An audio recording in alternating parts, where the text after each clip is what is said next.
In this lesson, I'll show you how to combine pen and ink applications with watercolor to create a wonderful image of a bull in a field.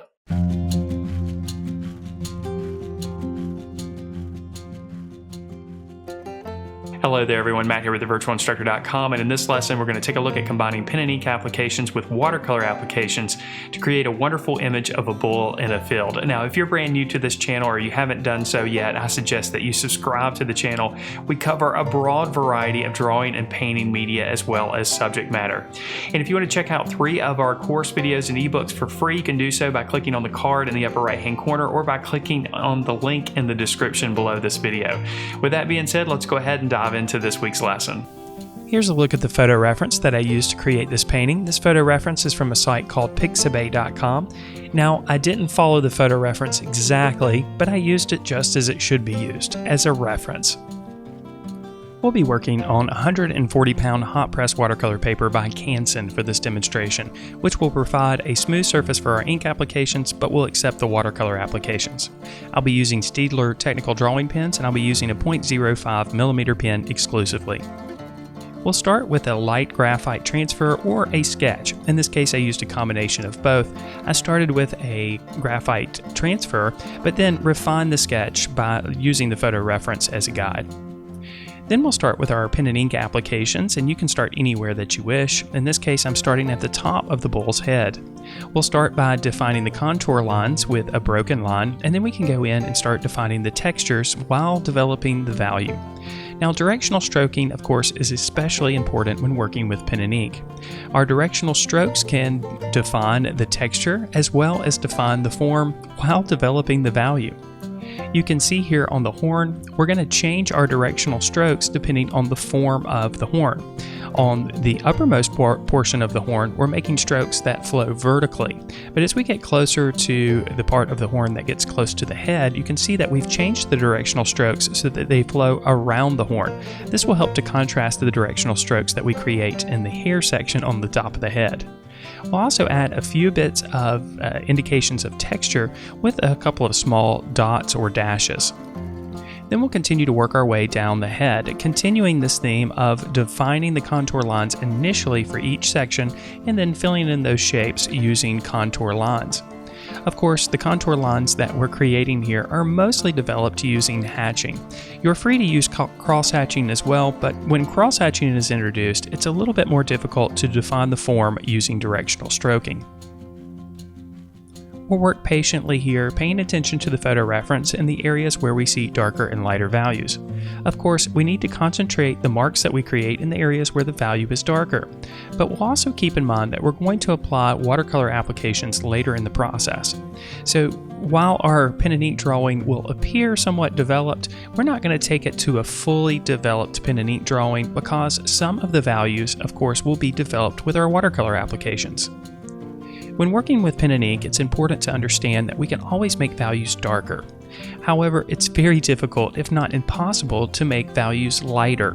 So we want to be cautious as we're making these marks that we don't make the values too dark too early. We can always go back and make the values darker. We'll continue working our way down the side of the face here, and you can see on the left side of the face, our values are very dark. This is because the light sources originated in the scene from the upper right-hand corner. This means that most of our lighter values are going to exist on the right side of the body and the head of the cow, while most of our darker values are going to exist on the opposite side, on the left side of the head and the body. Even in the areas of darkest value, like the eye and the nostrils, we're going to use hatching here as well, instead of filling in the area with a solid application of ink. Allowing a few bits of the white of the paper to show through will create a more natural appearance. Black, even flat blacks, in areas where we see flat black, might not translate as a natural drawing, so we want to leave those little specks of white showing through. We'll continue working around the bottom portion of the mouth. Here you can see we're defining the contour lines, and then a few directional strokes here to develop the value. You can see how these strokes gradually curve or subtly curve around the bottom portion of the chin. Again, this will help to create the illusion of form while we create a bit of shadow here. We'll work our way now to the right side of the head, again pulling sparse strokes up on this side, since this side of the head is in light. We still see quite a bit of value changes here, so some broken lines and some lines with adequate space will do. As we develop the contour lines on the right ear, you can see that we're pulling strokes out to create the illusion of a furry ear here. Your contour lines, of course, don't have to be straight, hard edges. They can be broken lines. Now we'll go back and refine the edge of the head here. We're just enhancing the line quality or the thickness or thinness of the line. We can create the illusion of form, believe it or not, just by making the line a little bit thicker. After defining the contour line of the back side of the body, we'll start developing some of the values and shadows that exist on the body itself. You can see here again, we're pulling directional strokes here and gradually building up the darker values. Even with this smaller pen, we can adjust the amount of pressure that we place on the pen to create some marks that are a little bit thicker and some marks that are a little bit thinner. So don't forget about your tool itself and how you can use it effectively to create some additional variety in your line. As you can see, there's a fold that happens right underneath the head of the bull. This produces an area of strong shadow on the left side and an area of strong highlight on the right side. So we can make the shadowed area a bit darker and leave the right side of this little section a little bit lighter by using marks that are spread out. We'll continue working on the back side of the body, developing some of the shadow using directional stroking, and you'll notice throughout this drawing I like to bounce around to different areas. This helps to ensure that I create a full range of value in the drawing while keeping the drawing unified and harmonious with a consistent application. You can see here I'm defining a line where we see a subtle change in value. We'll come back to this concept in just a moment. For now, we'll continue working underneath the head of the bull, and you can see I'm pulling directional strokes that flow in a slightly different direction. So although we can create contrast and value, we can also create contrast in our directional stroking. This will help our viewer understand that this is a different section and the form of the bull changes here. Now, as we continue work on the backside of the body, you can see these little sections that I just mentioned, where I've defined a small little line to indicate a change in value. This will help me as I'm starting to create these directional strokes to develop the value in these areas to understand that I need to change the directional stroke that I create and change the concentration of marks in these particular areas. You can see here that we're making some of the values darker just by adding some additional marks. Of course, the more white of the paper you allow to show through, the lighter the perceived value. Now back here on this hind leg, we see quite a bit of dark value. This is because the light source, of course, is originating from the upper right-hand corner, and the body of the bull is creating a cast shadow here. So we can make these values fairly dark with some confidence.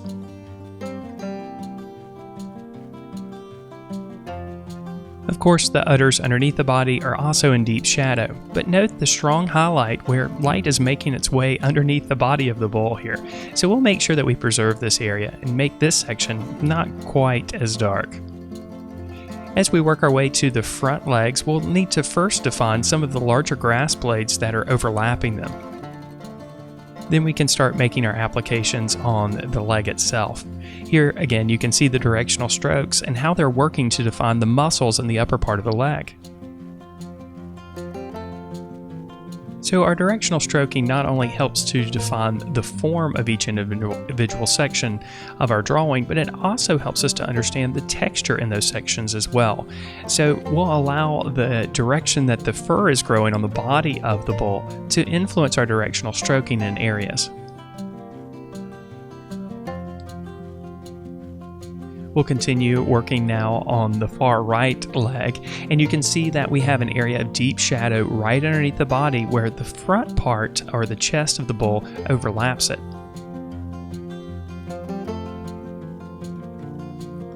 Now we'll start defining some of the textures of the grass.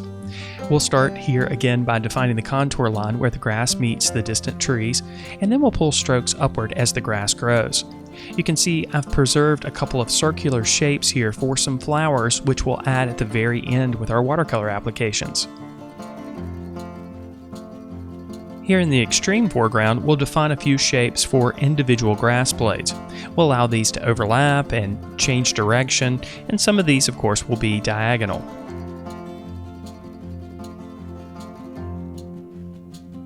We can, of course, go back in and make a few areas darker here and there to add a bit of variety and make the grass appear more natural.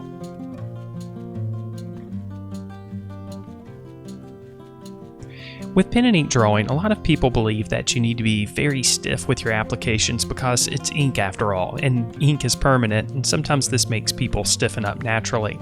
But you really can be quite a bit looser with your applications. In fact, it usually leads to a more interesting drawing when the marks are a bit looser. We can see this especially as we start developing some of the textures of the distant trees and bushes. These are just simply squiggly lines, and I'm concentrating these squiggly marks in areas where the values are darker. So we'll allow these marks to overlap more often in the areas where we see shadow. We'll still include these sketchy, squiggly lines even in areas where we see highlight, but we'll just allow a little bit more space between these marks to indicate areas of lighter value.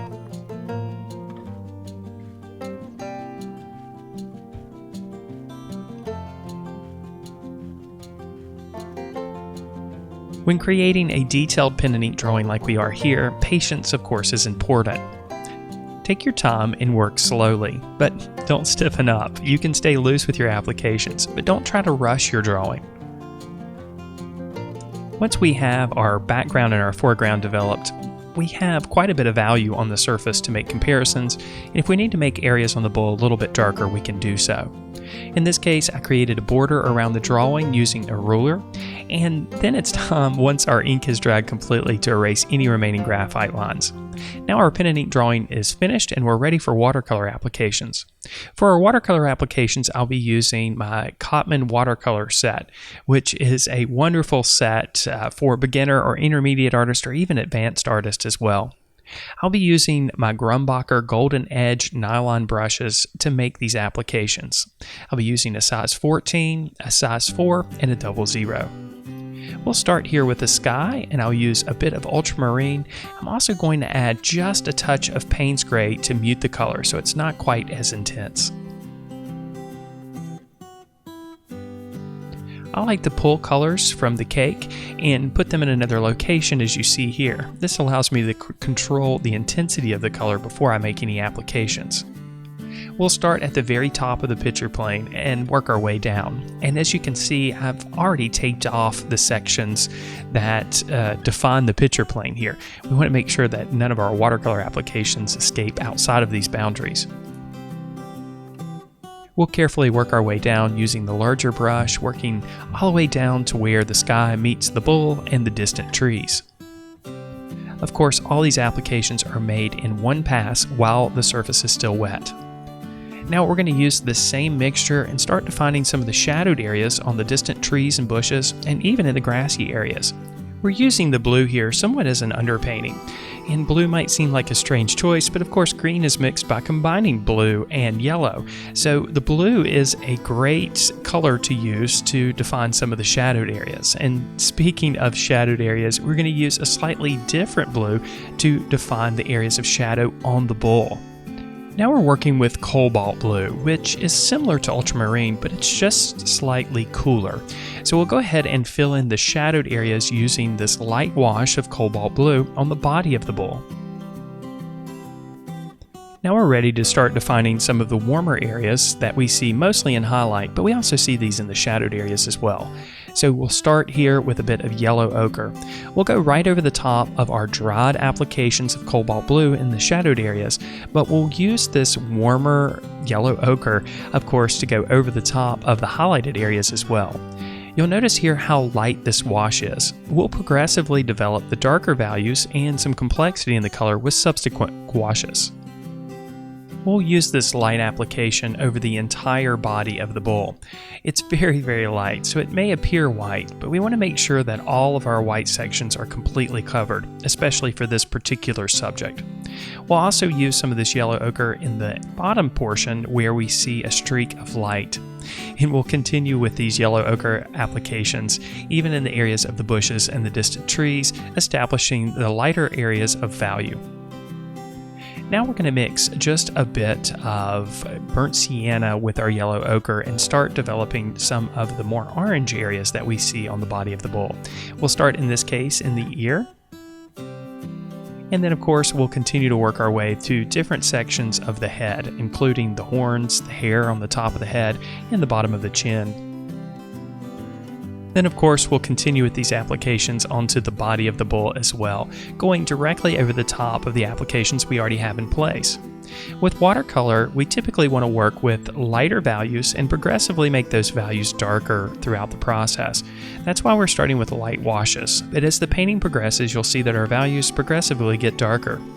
And speaking of darker values, we'll go ahead and grab a bit of burnt umber and mix it with our combination of burnt sienna and yellow ochre and start establishing some of the areas where we see some of the browner colors. Here our applications are a little bit more concentrated with pigment, so we're using a little bit less water here. These darker brown applications are found primarily in the areas of darkest shadow, but we'll also see them on some of the areas of the knees where the fur gets a little bit darker. As we apply the watercolor, we're going to consider the directional stroking that we make here as well, so you can see the strokes that are made with the watercolor are going to curve slightly around the form of the body. So we can also use the watercolor applications, even though the brush strokes are very subtle, to create the illusion of form. Now we're going to take a bit of Payne's Gray and start making some of these shadows a little bit darker. Now Payne's Gray may appear black, but it's actually a very cool gray, and it's very dark as well. So we'll use a light wash here to start establishing some of the areas of darkest shadow. And I decided to start here with the hind leg because the area of cast shadow here is very strong. And then of course we can adjust the amount of water that we have with this mixture to create subtle changes in value. We can subtly make the values darker, so we don't have to rush this process. Of course, we can make as many layered applications as we wish with the watercolor. So just as we thought about making sure that we didn't get too dark with our pen and ink applications, we want to make sure that we don't get too dark too quickly with our watercolor applications as well. And then we'll work our way up to the head of the bull, again working with the Payne's Gray, making the shadows a little bit stronger. And you'll notice that as we make the shadows stronger and darker, our lights appear even lighter, and this is because we're increasing the contrast. Value is relative. Value is the darkness or lightness of a color, and as we understand values, or we understand values based on the values around that particular value. So when we make a value darker, the values around it appear lighter, and vice versa. Now we're going back here with a bit of the burnt sienna, and we're just bringing in additional color. This is going to bring in additional complexity to the color as well. So we're just touching areas, and we'll also bring in a bit of that color to the body of the bull, making the value slightly darker, which is decreasing the contrast. Then we'll continue working on developing some of the shadow on the bottom side of the bull here, again with the Payne's Gray. Now we've lost some of our blue here, and I think that the blue shadow is important for this scene. It creates a nice cool shadow and creates additional contrast between the colors. So we'll revisit our blue applications with another application of cobalt blue. Then it's back with the burnt sienna and yellow ochre mixture to bring out more of those oranges. Now I mentioned color contrast, and by working with the blue shadows and the warmer burnt siennas, which burnt sienna is very close to orange, we're creating color contrast between complementary colors, blue and orange. Now on the nose of the bull we see a few pinks, so we need to mix a color here for this, and we'll use a bit of cadmium red deep, and that color by itself is too red, so we're going to pull in a bit of purple lake. Then using a light watery mixture, we'll go ahead and cover the nostrils and the upper portion of the mouth.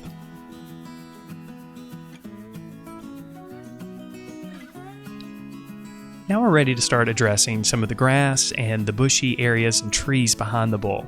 So we'll start with a bit of sap green, and we'll pull it down on our palette and allow it to mix a bit with the cobalt blue. We'll also pull in a bit of yellow ochre and just a touch of burnt sienna as well to make the green appear more natural.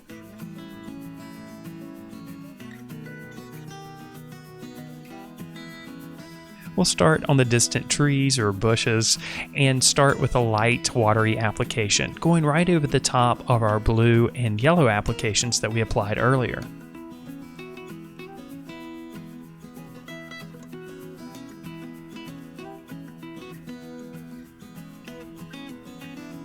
We'll of course apply this color as well to the grassy area in front of the bushes.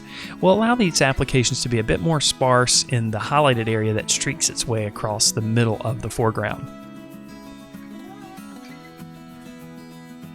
Now we'll grab a bit of Payne's Gray and we'll start making some of these greens a little bit darker by mixing the Payne's Gray with the green mixture.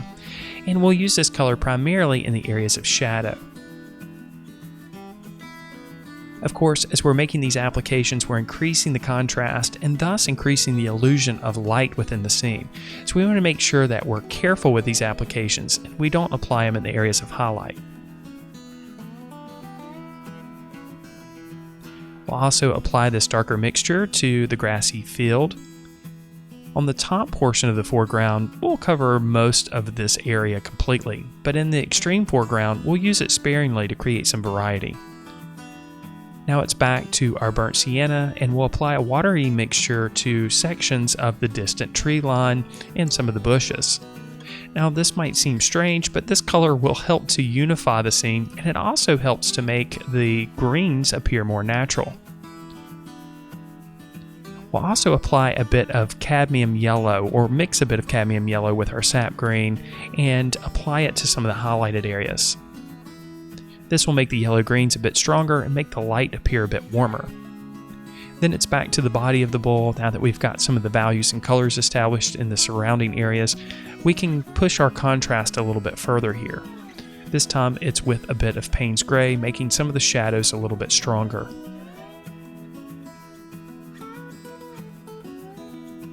You can see here at this point all of our translucent applications that we've made are really building up some complexity in the color.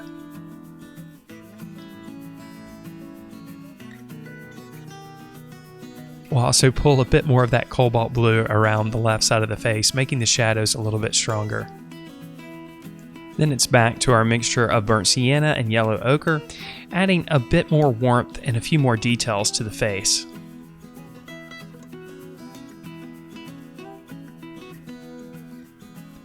We'll continue with this mixture of color, toning down some of the highlights, especially on the right side of the body of the bull. Since we've got a lot of our darker values in place, we can see that the contrast is a little bit too strong. Even though we want the contrast to be strong, it's too strong at this point, so adding a bit more of tone and value with this warmer color helps to even things out a bit. We can also make the shadow a little bit darker here as well. And then of course we can strengthen up the shadows in the background now that we've got some of the values a little bit more developed on the body of the bull. Again, this increases the contrast and makes the light source appear a bit stronger.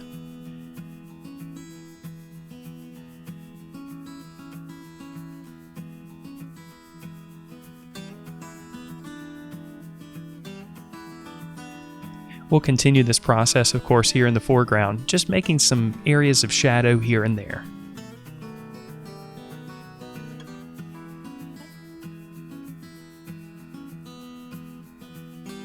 A few last areas of shadow around the nostrils, and then we're ready to add the flowers. And for this, I'm using a bit of gouache, which is opaque watercolor. I'm just mixing a bit of purple with some white to create these little tiny flowers that we see in the field. And then of course, after our paint has dried completely, we can pull the tape away, and now our pen and ink and watercolor image of a bull in a field is complete. Thank you so much for watching this video. I hope you enjoyed it. I hope it was able to help you out. Remember, subscribe to the channel if you haven't done so already. You won't regret it. You can check out 3 of our course videos and ebooks for free by just clicking on the link in the description below. And if you're ready to take your art to another level, your drawing and painting skills, then I suggest you check out our membership program, which includes a variety of video courses on drawing and painting, which includes videos and ebooks, weekly live lessons, weekly critiques as part of the Members Minute, lesson plans for teachers, and much, much more. To learn more about our membership program, there's a link in the description below. You can also click on the card in the upper right-hand corner. As always, I wish you all the very best in your artistic success.